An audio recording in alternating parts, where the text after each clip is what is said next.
Tu sayang tak kena tu. Orang sayang ke harta, dia kirim pergi dulu, dia simpan. Tu saya ke harta, supaya orang sayang ke harta, dia simpan lebih. Apa mu ni boleh biti 100,000 simpan habis? Kita nak bila-bila boleh kita cocok. Ya. Pasal kak cocok dengan kawan.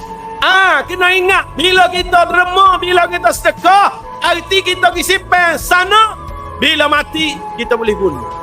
Akak cocok tu ada dengan kita. Tapi kalau dah tak ada simpanan, nak cocok ke apa? Dia tak ada apa satu. Orang yang ada, tik-tik-tik, beru. Kita pergi, tik-tik-tik. Kau satu, aku dah tak ada. Mana demo tu?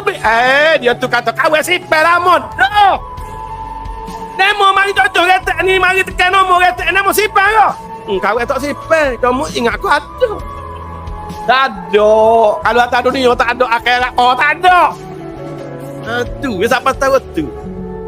Ambil kisah tu, barulah